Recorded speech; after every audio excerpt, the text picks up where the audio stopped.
Baik, Assalamualaikum warahmatullahi taala wabarakatuh.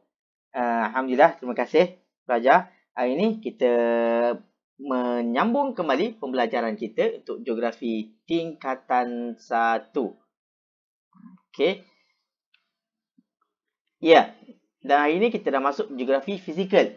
Kita dah habis dah geografi kemahiran sudah habis dan kita masuk geografi fizikal. Dan hari ini kita akan masuki bab 5 berkaitan tentang bumi.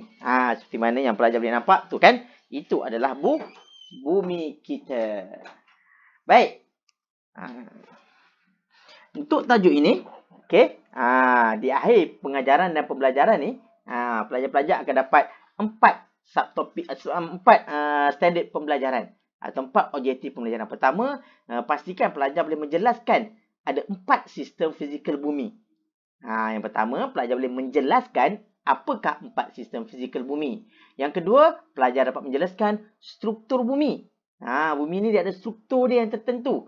Yang ketiga pula, pelajar boleh mengenal pasti yang mana satu benua, mana satu lautan, mana satu dipanggil laut utama dan mana satu adalah selat. Dan yang terakhir, untuk pelajar membincangkan kesan-kesan pergerakan kerak bumi. So, ini adalah 4 subtopik ataupun 4 standard pembelajaran untuk bab 5. Dan insyaAllah pada video kali ini, kita hanya fokus untuk 5.1 dan 5.2 sahaja. Baik, kita lihat satu persatu. Baik, 5.1 sistem fizikal bumi. Apakah yang dikatakan sistem fizikal bumi? Ini dia, sistem fizikal bumi terdiri daripada 4 komponen yang utama tadi. 4 komponen utama iaitu atmosfera yang merangkumi kawasan di udara. Kawasan udara dipanggil atmosfera. Okey. Yang kedua, hidrosfera. Yang merujuk kawasan air. Mana-mana kawasan air, kolam, sungai, tasik dikenali sebagai kawasan hidrosfera. Yang ketiga, litosfera iaitu kawasan kerak bumi ataupun kawasan daratan, kawasan yang ada tanah. Kawasan daratan paling mudah dikenali juga litosfera. Dan yang terakhir adalah biosfera, benda hidup. Bermaksud kat mana-mana kawasan ada benda hidup dikenali sebagai biosfera. Dalam litosfera ada tak benda hidup? Ada. So itu pun kategori biosfera. Baik. Dan setiap komponen, 4 komponen ni dia saling melengkapi antara satu sama lain. Sebagai contoh, atmosfera. Dekat atmosfera, dekat udara, ada tak kawasan biosfera? Ada. Sebab ada benda hidup. Apa dia? Burung. Okey. Tu. Dan maksud tu juga hidrosfera, litosfera, atmosfera dan biosfera, dia adalah termasuk dalam satu komponen ataupun satu sistem, iaitu sistem fizikal bumi. Sistem ni merujuk kepada satu perkara ataupun satu benda yang saling berkaitan antara satu sama lain. Itu sistem.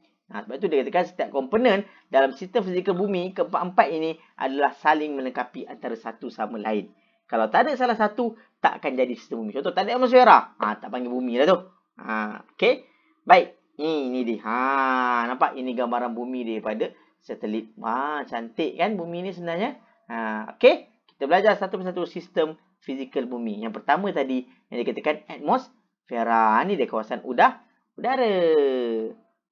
Okey, yang bawah ni litosfera, kawasan daratan, bukit, gunung, tanah.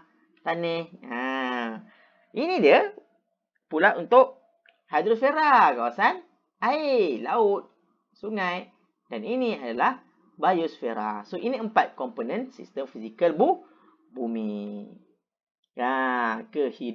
Kehidupan.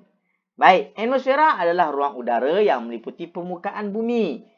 Kepentingan atmosfera ni apa dia? Pertama, of course lah, dia memerlukan gas oksigen untuk benda hidup. Kata di atmosfera, oksigen ni habis, terbang ke angkasa lepas, hilang. Mengawal suhu persekitaran bumi. Dengan adanya atmosfera, adanya kawasan litupan udara ni, ada awan, dia suhu bumi dapat jadi terkawal sikit.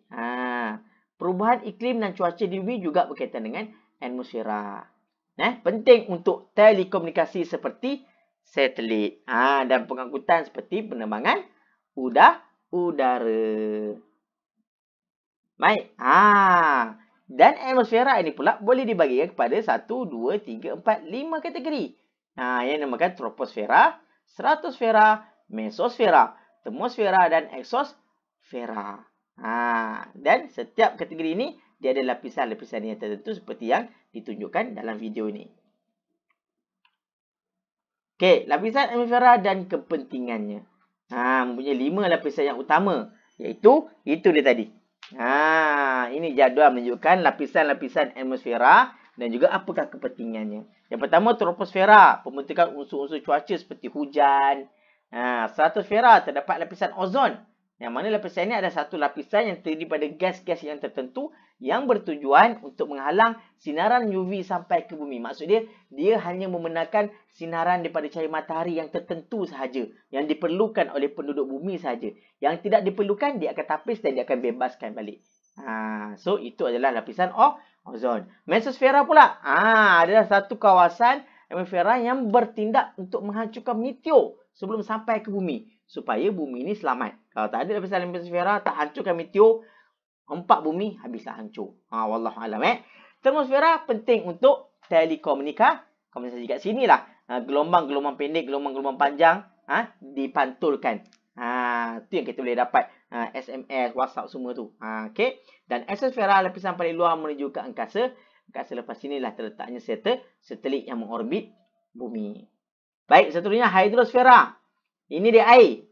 Mewakili kawasan yang berair seperti laut, tasik, sungai, air bawah tanah. Pendek kata, apa jenisnya ada air? Hidrosfera. Penting untuk apa? Of course lah, sumber minuman. Sumber hidroelektrik, menjana tenaga elektrik menggunakan air. Sebagai jalan pengangkutan. Untuk kawasan-kawasan yang sukar untuk dilalui oleh darat, boleh menggunakan jalan air. Dan juga sumber protein. Maksudnya sumber protein ni ikan lah. Ikan-ikan yang ada di laut, di sungai. Dan sudah tentunya kehidupan akuatik habitat. Baik, seterusnya litosfera. Mewakili kerak bumi, iaitu tanah dan juga batuan. Apa pentingnya pula ni? Sebagai habitat tempat tinggal manusia, flora dan fauna. Kawasan tanah, manusia tinggal apa? Dalam air. Tak boleh hidup. Kawasan pertanian, nak tanam tanaman, getah sawit. Kawasan pelombongan, untuk mengeluarkan hasil bumi ni untuk digunakan semula oleh manusia. Dan ini adalah biosfera. Iaitu merujuk ataupun mewakili kehidupan di bumi. Sama ada di kawasan atmosfera, litosfera ataupun hidrosfera. Nampak ni? Termasuklah manusia, flora dan fauna. Flora tu tumbuh-tumbuhan lah. Fauna ni hidupan-hidupan lain lah. Okey. Biosfera memerlukan ketiga-tiga komponen bumi yang lain untuk hidup. Iaitu memerlukan komponen atmosfera yang ada udara. Memerlukan komponen hidrosfera yang ada air untuk hidup. Dan juga memerlukan komponen litosfera yang ada tanah untuk tinggal. Okey. Uji minda. Boleh jawab tak boleh jawab? Apakah komponen membentuk sistem bumi? Ini soalan. Cikgu minta semua pelajar untuk jawab ketiga-tiga soalan ni dan hantar di dalam grup WhatsApp. Maknanya ke atas selai kertas, tulis soalan dan jawab. Lepas tu snap gambar, hantar masuk dalam grup. Okey. Baik, seterusnya 5 struktur bumi. Tadi kita tentang sistem fizikal bumi. Atmosfera, litosfera, hidrosfera, biosfera kita kenal. Sekarang ni nak tahu tentang struktur bumi. Struktur bumi terbagi kepada 3 lapisan utama. Tadi ada 4 komponen sistem fizikal. Yang ini 3 pula lapisan utama struktur bumi. Struktur bumi ni maksud dia inilah. Yang dalam ni. Kerak bumi, tu kawasan luar. Mantel, itu dia mantel. Dan juga teras bumi. Itu teras dalam dan teras luar. Ini masuk struktur bumi. Maknanya struktur ni lebih kepada macam yang sistem fizikal tadi yang kita nampak kat luar. Yang struktur ni dalaman bumi ni. Sekiranya kita belah bumi ni, kita nampak atas ni kerak bumi, mantel, teras bumi. Okey.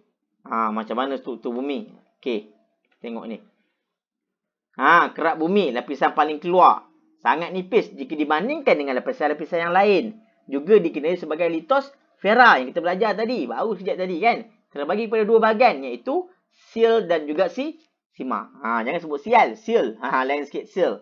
Okey, seal merujuk kawasan daratan. Sima merujuk kawasan lautan. Sebab dalam laut pun ada tanah juga kan.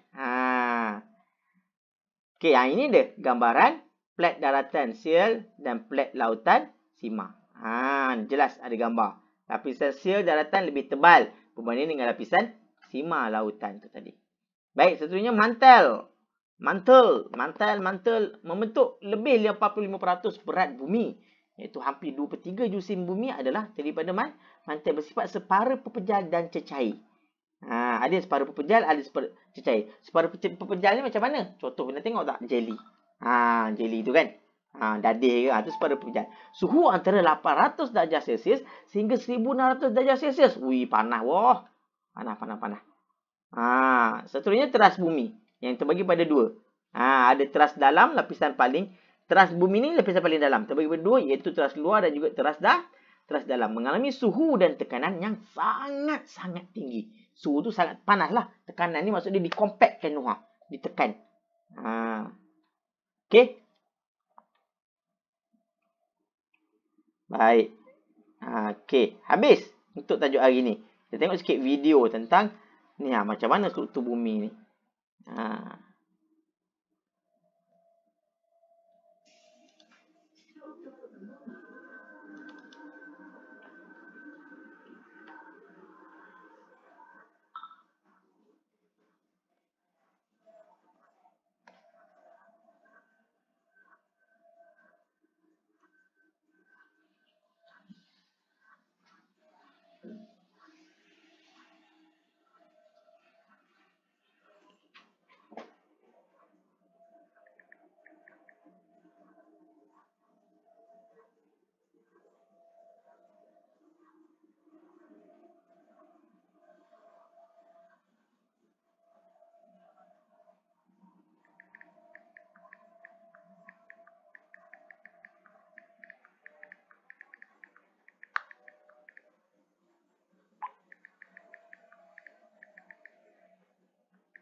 Okey, baik. Itu dia.